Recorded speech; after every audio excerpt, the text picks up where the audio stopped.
दोस्तों जरा सोचिए, जिस पाकिस्तान से भारत का नाम लेते ही सियासत की जमीन थर-थर कांपने लगती है, जहां हर मंच से हिंदुस्तान के खिलाफ जहर उगला जाता है, उसी मुल्क से एक आवाज उठी है जो नफरत नहीं बल्कि सच्चाई और संस्कारों की बात कर रही है। और यह आवाज किसी नेता या धर्मगुरु की नहीं बल्कि उस इंसान की है जिसे अपने ही देश ने ठुकरा दिया, ताना मारा और उसकी आस्था को उसके खिलाफ हथियार बना दिया। लेकिन वक्त के मुश्किल दौर में भी उसने अपनी पहचान नहीं छोड़ी, अपनी आस्था नहीं बदली और अपने संस्कारों को झुकने नहीं दिया, अपने हिम्मत को बनाए रखा। जब पूरा पाकिस्तान भारत को कोसने में लगा था, तब उसने वही किया जो एक सच्चा सनातनी, सच्चा भारतीय करता है, यानी सत्य के साथ खड़ा रहना। आज पाकिस्तान की हालत किसी टूटे आईने जैसी है, जहां हर चेहरा बिखरा, हर सोच बटी और हर उम्मीद बुझी नजर आती है। ऐसे में एक शख्स अंधेरे में दीपक बनकर खड़ा है, जिसने अपने जख्मों को श्रद्धा में बदल दिया और अपने अनुभवों को संदेश बना दिया। यह कहानी सिर्फ एक पाकिस्तानी क्रिकेटर की नहीं बल्कि उस इंसान की है जिसने साबित कर दिया कि सीमाएं शरीर को तो बांध सकती है लेकिन सोच को नहीं। दोस्तों, हम बात कर रहे हैं पूर्व पाकिस्तानी क्रिकेटर दानिश कनेरिया की, जिन्होंने पूरी दुनिया को बता दिया कि धर्म कभी डर से नहीं चलता, वो चलता है विश्वास और साहस से। साथ ही उन लोगों के चेहरे पर भी तमाचा जड़ दिया जो आरएसएस यानी राष्ट्रीय स्वयंसेवक संघ पर बेफिजूल अनर्गल बातें करते हैं। यानी आरएसएस अब पाकिस्तान में भी पहुंच चुका है। नमस्कार, कैपिटल टीवी के स्पेशल शो टर्निंग पॉइंट में आपका स्वागत है। मैं हूं नवेंदु शेखर झा।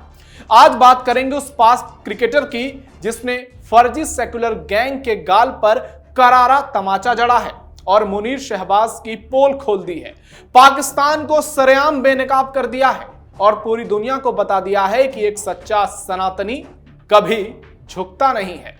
दानिश कनेरिया ने कमाल कर दिया, पाकिस्तान को सरेआम बेनकाब कर दिया।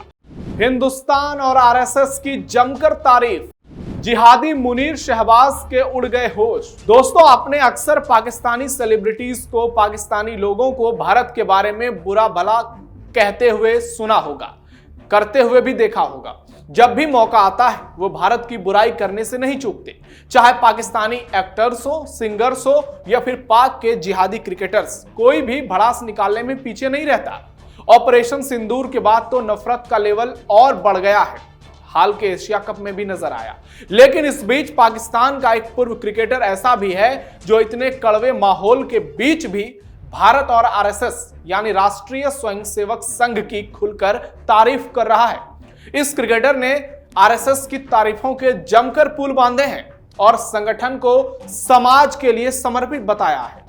दोस्तों, दानिश कनेरिया ने आरएसएस की खूब तारीफ की है। दरअसल पाकिस्तान के पूर्व लेग स्पिन गेंदबाज दानिश कनेरिया के भारतीय नागरिकता के लिए इच्छुक होने की बात हर ओर की जा रही है।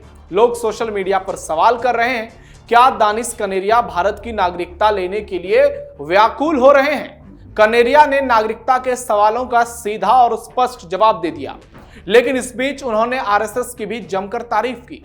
उन्होंने कहा कि वो कामना करते हैं कि दुनिया में आरएसएस जैसे और भी संगठन हो। आरएसएस ही एकमात्र ऐसा संगठन है जो बिना किसी मान्यता के समाज की सेवा के लिए समर्पित है। ना कोई जाति, ना कोई धर्म, ना कोई सीमा, सिर्फ सेवा। इस मिशन को आगे बढ़ाने वाले हर स्वयंसेवक को नमन। जी हां, दानिश कनेरिया आरएसएस को नमन कर रहे हैं, स्वयंसेवक की तारीफ कर रहे हैं। जी हां, बीजेपी विरोधियों पर कनेरिया का हमला।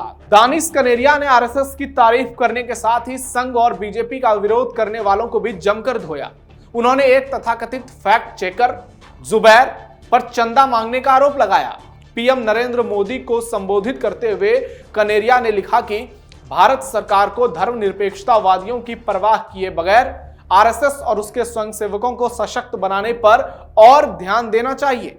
कनेरिया ने सोशल मीडिया प्लेटफॉर्म एक्स पर लिखा, हाल ही में मैंने कई लोगों को मुझसे सवाल करते हुए देखा है, पूछते हुए कि मैं पाकिस्तान के बारे में क्यों नहीं बोलता, भारत के आंतरिक मामलों पर टिप्पणी क्यों करता हूं और कुछ तो ये भी आरोप लगाते हैं कि मैं ये सब भारतीय नागरिकता के लिए करता हूं। मुझे लगता है कि ये बात साफ करना जरूरी है।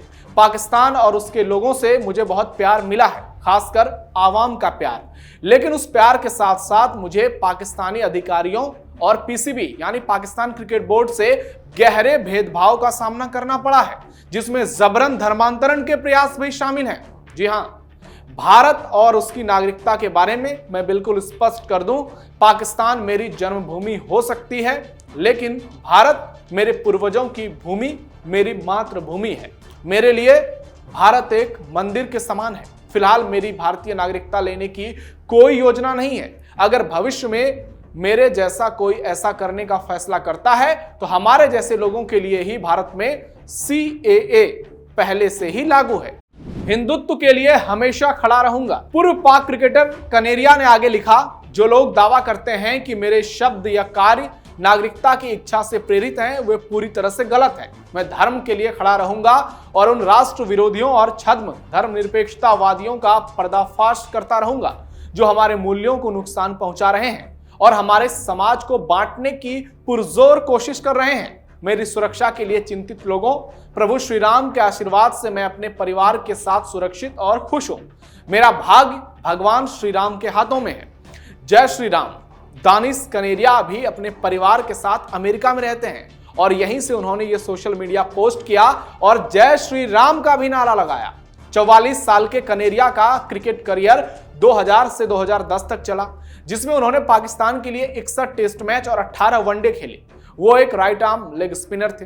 उनका करियर इंग्लैंड और वेल्स क्रिकेट बोर्ड द्वारा स्पॉट फिक्सिंग के लिए आजीवन बैन के बाद समाप्त हो गया, जिसने उन्हें उनके अधिकार क्षेत्र के तहत मैचों में भाग लेने से रोक दिया। वो जब अपने परिवार के साथ रहते हैं हमेशा इसी तरह खुश नजर आते हैं और फिलहाल वो यूनाइटेड स्टेट में अपने परिवार के साथ जिंदगी गुजार रहे हैं। गुजरात से कनेरिया का खास कनेक्शन। आपको बता दें, दानिश कनेरिया का परिवार मूल रूप से भारत के गुजरात राज्य के कच्छ क्षेत्र से ताल्लुक रखता है। उनका परिवार बंटवारे से पहले यहीं बसा हुआ था और लंबे समय तक हिंदू परंपराओं के साथ जीवन बिताता रहा। लेकिन 1947 में भारत पाकिस्तान बंटवारे के दौरान लाखों परिवारों की तरह दानिश कनेरिया का परिवार भी मजबूरी में पाकिस्तान के सिंध प्रांत चला गया। उस समय माहौल इतना तनावपूर्ण था कि कई हिंदू परिवारों को अपनी जमीन, जायदाद, मकान और रिश्ते सब कुछ छोड़कर कराची, हैदराबाद, सिंध जैसे इलाकों में शरण लेनी पड़ी। दानिश के पूर्वजों ने सोचा था कि यह बदलाव अस्थायी होगा, पर धीरे धीरे वही उनका ठिकाना बन गया। बाद में दानिश का जन्म कराची में हुआ, लेकिन उन्होंने कभी अपने मूल भारत को भुलाया नहीं। वो हमेशा कहते हैं, मेरी जड़ें भारत की मिट्टी में हैं। पाकिस्तान में हिंदू होने के कारण उन्हें बचपन से भेदभाव झेलना पड़ा। क्रिकेट टीम ने भी उन्हें धार्मिक पहचान के कारण अलग थलग किया, उनके साथ जबरन अत्याचार किया। उनके परिवार ने भारत लौटने की इच्छा कई बार जताई, लेकिन हालात ऐसे रहे कि वो वहीं रह गए। आज भी दानिश कनेरिया अपने पूर्वजों की भूमि भारत को अपनी मातृभूमि मानते हैं और गर्व से कहते हैं कि उनका खून हिंदुस्तानी मिट्टी से जुड़ा है। तो आपने देखा, सुना और समझा दानिश कनेरिया ने किस तरह से भारत की तारीफ में कसीदे पढ़े। उन्होंने RSS की जमकर तारीफ की। उन्होंने पूरी दुनिया को बताया कि सनातन कितना ताकतवर है।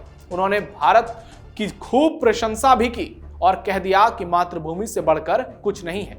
तो अब आपको क्या लगता है, दानिश कनेरिया के इन तमाम बयानों के पीछे का कारण क्या है? तो आप स्पष्ट तौर पर कमेंट बॉक्स में अपनी राय रख सकते हैं और बताइए दानिश कनेरिया को लेकर आपकी सोच क्या है। हमारे इस वीडियो को लाइक कीजिए, शेयर कीजिए और चैनल को सब्सक्राइब जरूर कीजिए। आप सावधान रहिए, अलर्ट रहिए, अपने आसपास पैनी नजर रखिए और देखते रहिए कैपिटल टीवी। फिलहाल टर्निंग पॉइंट में इतना ही। धन्यवाद।